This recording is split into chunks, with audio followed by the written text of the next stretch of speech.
Welcome to today's video. In today's video, I'm going to discuss with you and with one of my senior pastor. Sir, can you please tell My us? name is Pastor Kevin Oparanta. Okay. So in today's video, we are going to discuss about the power of a spiritual gift. So he's going to explain to us what he understands by spiritual gift. Sir, what do you understand by the word spiritual gift? Okay, thank you very much. From the question, spiritual gift, it involves an entity talking about divinity, Yes. and what they do, talking about the gifting aspect. Yeah. So if you put two together, it has to do with the gift that heaven gives to his people, Yes. a gift of God. There are fruit, that virtues that God instills in us, his children. All right. And the essence of that gift is for our manifestation here on earth. Okay. So if you look down, if you buttress more on it, it goes along to talk about our purpose here on earth. Okay. So spiritual gifting connotes the assignment and the virtue that God gives to us to come and manifest here on earth. Okay, sir. Thank you very much. But if I may ask, how can someone discover his spiritual gift? Okay, very sensitive question.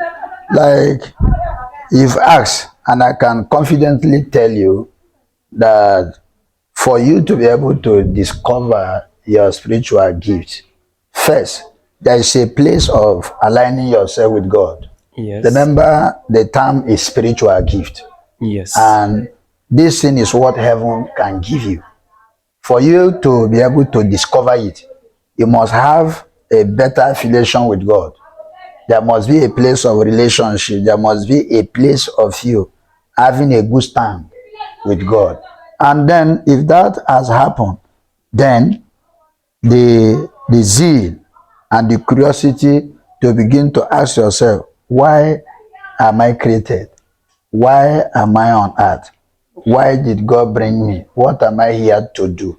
You see, when you begin to have this innate question about your existence on earth, it will prompt you to begin to search. And in the quest of searching, you will now come to a point where I will call it an inquiry prayer. You know, you have to do an inquiry prayer. The Bible says, well, a time came in David's life that he inquired, Lord, yes, this situation I found myself, what should I do? Should I pursue? Should I overtake? Should I recover? And he get an answer. So yes, it begins first with an inquiry prayer. Okay? When that is done, the Holy Spirit, who is the masterminder of this whole thing we are talking about, has a way of beginning to give you clearer pictures of what your gifting looks like. All right, sir. So, inversely, is the Holy Spirit like, who is the source of spiritual gift? Is it the Holy Spirit? The source of the spiritual gift, yes, we are talking about, the Holy Spirit, remember, is one of the Trinity. Yes. This gift comes from God, but it is made manifest in us by the Holy Spirit. So, sir, what is the gift of the Holy Spirit? The gift of the Holy Spirit are in diversities. They are not just one. Yes, we have the gift of healing. We have the gift of faith. We have several of them. Okay. You know, as you can mention. Gift of the Holy Spirit. Gift of the Holy Spirit. We have numerous of them.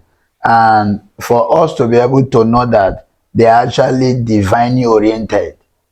You see, God made this so that when you come to that point, the Holy Spirit has a way of making them manifest in you. You begin to see yourself do things that ordinarily you weren't doing because the consciousness is there.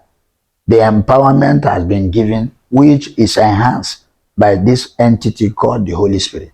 Okay, sir. Thank you very much for your time. Lastly, sir, what is the gift of healing?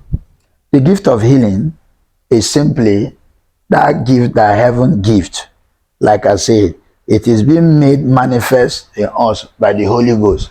It is primarily for the essence of making those who are not okay in head, in quote, and then in other aspects, whatever that have been distorted in your life, whatever have been dismantled in your life, whatever that makes a man not to be comfortable, this gift is given primarily to cure that. Okay. There are several men of God today that have such gifts. Remember, God gives this gift according to your framework and also according to your desire. Sometimes some men of God may not have it, but if they see another man operating it, if they desire it, they say God has a way of giving them. The gift of healing is that enablement that God gives to an individual to help solve the health challenges of his neighbor, his brother, or his member, as the case may be. It is primarily to solve problems. Okay. It is primarily to solve an issue in the life of mankind. Okay, sir. So this gift is not given to every Christian. It's not given to all Christians. It is not given to every Christian, because that you're a Christian does not mean that you understand what the gift is all about. Okay. There are so many Christians who feel that what Christianity is all about doesn't stand well in the Bible. So such people who are walking after man and human philosophy, there's no way God can give them such gift. Because one, you don't believe in the gift. Two, you don't believe it exists. Three, you don't believe that the Bible is real. But yet, you're a Christian now. These gifts are given to people who are conscious.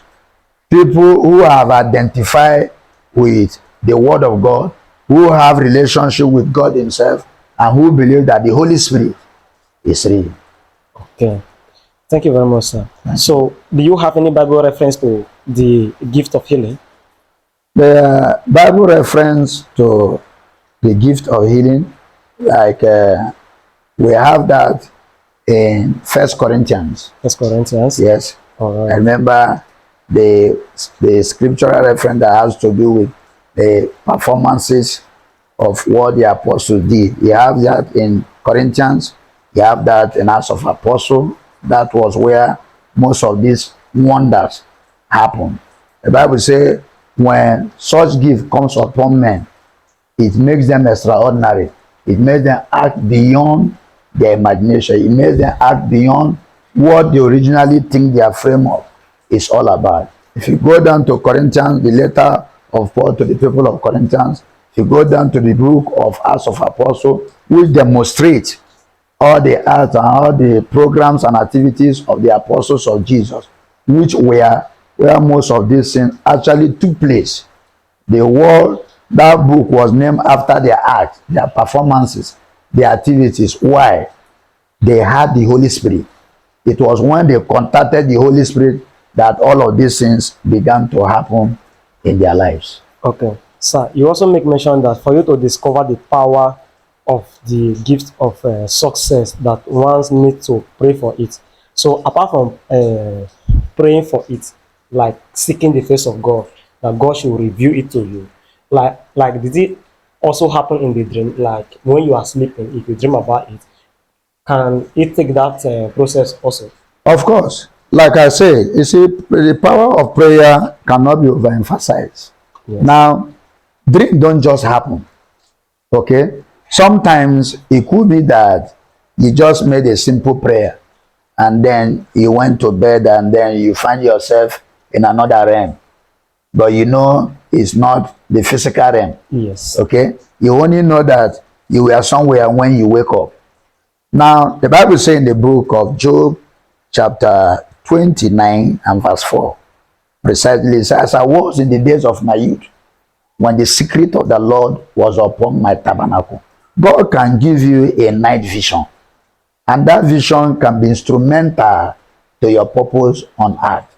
Now, when you wake up with such dream that is pointing towards a particular gift that you are being shown in your vision, your dream, it has a pointer that such thing is tied to your life, is tied to your purpose, is tied to the reason why you are created. So what do? Will it just happen? No, it won't just happen. You are the one that will now see how to you can convert it to begin to happen in your life. And how do you do that? You pray about it, and then you ask the Holy Spirit to help you and make you begin to function in that line. And that will not make you have to be conscious of the world. You have to grow deep to know more about the world. You have to seek more of God's face. And then you have to tie yourself to becoming a friend of the Holy Spirit, because there is no gift that manifests outside of the Holy Spirit. Okay, sir. So, like, understanding spiritual gifts. Lastly, what do you have to tell our viewers listening to us? How will they understand that this is their spiritual gift? The only thing I will tell them, as many that are viewing this, is that there is no man that was created empty. Yes. The problem of many of us is that we have not really taken responsibility to finding out what we are created for, why we are created. A lot of us are mixing purpose and ambition together. They are not the same. Purpose and ambition. They are not the same. Ambition is what you want to become. Purpose is what heaven has designed for you to become. So most of us clash this thing, but our ability to separate them, know what purpose is all about. No, this is my ambition. Why am I saying this? You are created to be a priest. You have an ambition to become a doctor. They are not the same. Okay. Okay. Now, what I'm saying to them is that there's no man created empty. They should see how to take time and really ask their maker, what did you create me for? Why am I on earth? What is the gift that you have given to me? Mind you, these things are multiple. They are not just one. Yes. Okay. Like I say, we have the gift of healing. We have the gift of faith. We have this gift of speaking in tongues, the gift of interpretation of tongues, and all the rest. But you just find where you belong. Okay. For we that are in ministry, we have what we call the fivefold ministry. And that talks about where you function according to the peculiarity of your gifting. We also have those who function in those fivefold ministry. What are the fivefold ministry? We have the pastor, we have the evangelist, we have the prophet, we have the apostles, and we have the teachers. There are some priests, some men of God that God called them and mandated them. They function in this fivefold. They have been able to develop themselves in this fivefold. They are gifting. When they stand on the altar, they have a way of getting themselves into these several folds of ministry and into these several folds of giftings. And not that. But to them that are watching us now, they should know. And one of the ways to know this is, if you check your frame up, who are those people that are your role model? Who are those people that whatever they do, you fancy what they do? If you trace yourself and see how you can picture yourself in the line of those people, you will find out that what God has given to you that you're yet to discover is not far from what those people you are liking. Yes. Those people you are admiring. Yes. What they are manifesting is not far from what God has given to you. Why am I saying so? Take for instance, I never knew I would become a pastor. I wanted to be a professional footballer. Because all my days growing up, I played football. My days in primary school, my days in secondary school, my days in the university, I played. And I went far in football. Okay, but as one grows, you're facing some difficulty, and so you begin to ask questions. Why are all of these things happening to me? Yes. And all of us will go. They will tell me I'm good. When it gets to the time of selection, they will select other people ahead of me. So it was when I began to make inquiry, I began to ask questions, that I discovered that thing I was pursuing was my ambition. It wasn't my purpose. Okay? Yes. It was my father in the Lord who now sat me down, gave me a counsel, and I began to walk in line with those counsel that he gave to me. That was how I was able to discover that I'm a man of God. And today, I'm not regretting it. Okay? Right. Now, I've been able to discover also, following hard, doggedly, consistently, I've been able to discover my own giftings. Okay? Yes. I can tell you confidently that this thing is so real, because everything that God gives is real. Whatever that comes from God is real. There is nothing mystical about what we are talking now. It has no iota of mystics, though other people go extra mile, using other sources to do, but we are talking about what comes from divine, what comes from heaven. Anything that comes from God is real. So if you are under the sound of my voice, or you're watching from anywhere, understand that there is a gift that God has given to you. It is your responsibility to discover it. Bible says it is the glory of God to conceal a matter, and the honor of men to search it out. So God's responsibility is to give it to you. Your own obligation is to search it out. And it is when you have been able to search it out that men will begin to look for you. Because that thing that God has given to you is meant to solve the problem of men. They can't come to you until you have discovered it, you have harnessed it, and then people who are in need will now begin to come and drink from it. Look at what happened in the case of Naaman. He was leprous. Yes. He couldn't heal himself. He had no solution to his ailment. But there was a man that had such gift. Yes. I'm talking about Elisha. And God said, move. There is a man somewhere, move. If you don't go to that man, what is inside of that man, the gift of that man is what will bring you out of this your ailment. It was only when he went there, the gift of God in Elisha began to manifest. Okay, I know you're a big man. Where you came from, you're a king. They honor you, they respect you. But listen, this is my territory, and I'm speaking, operating in my gifting. Go and wash yourself in Jordan.